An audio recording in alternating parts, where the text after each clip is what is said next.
Yes, karibu sana wote ambao wanapita kwenye page za Ntezi Media TZ. Hapa ni YouTube channel ya Ntezi Media. Asante sana kwa ambao wanafanya hivyo, na shukrani sana kwa wote ambao wanapita kupitia nje box ya Ntezi Media, na sisi tunashukuru sana kwa dhati wale ambao wanafanya hivyo.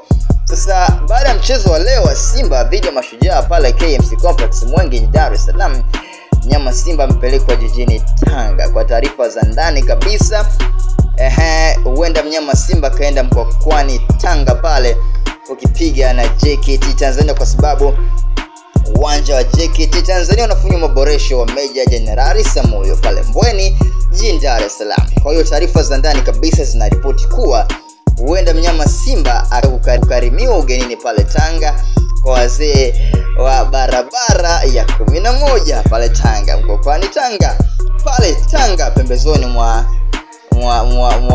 raha kweli za Tanga. Kwa kitu muhimu kabisa ambacho leo kupitia nje box za Ntezi Media ni mchezo muhimu ambao utapigwa tarehe 5 ya mwezi wa 5 mwaka 2025, yani 5/5/25 pale Tanga, mkoani Tanga. Simba atakuwa ni ugenini akikaribishwa na JKT Tanzania. Kwa hiyo ni kitu bora na muhimu kabisa ambapo mnyama Simba anahitaji, kwa sababu kwenye upande wa ratiba haijakaa sawa, japokuwa mnyama Simba yeye kama timu kubwa anahitaji ushindi kwenye kila mchezo ambao uko mbele yake, hususan hizi mechi za ligi ambao zinahusisha ya mzunguko wa mwisho kabisa kuelekea ubingwa wa NBC Premier League hapa nchini Tanzania. Kwa kitu bora kabisa kwa upande wa Simba na chini ya coach Paul Davis ni kufanya rotation ya kikosi, kwa sababu uwanja ambao wanaenda kuutumia ni uwanja ambao sio bora kwenye flow ya mpira, japokuwa wanakuambia huwezi kuchukua ubingwa kwa kucheza kwenye uwanja mzuri pekee. Kwa mnyama Simba na hiyo fight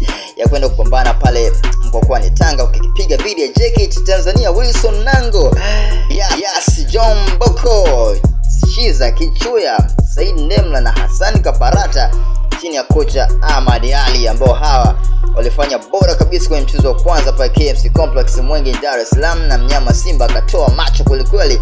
Bao la jioni kabisa la Jean Chalea huo kwa mkwaju wa penalty liliamua mchezo huo wa Simba na JKT Tanzania. Kwa ni tactic game kwa timu zote mbili, upande wa Simba chini ya coach Paul Davis na upande wa JKT Tanzania chini ya Ahmad Ali. Kwa ni kazi kubwa kabisa ambayo itatokea pale jiji la Tanga katika uwanja wa mkoani Tanga. Mnyama Simba atakuwa mgeni wa JKT Tanzania. Hii ni nje box tena kupitia nje box ya Ntezi Media. Naitwa Ntezi Junior. Pita kwenye page ya Ntezi Media TZ pale Instagram.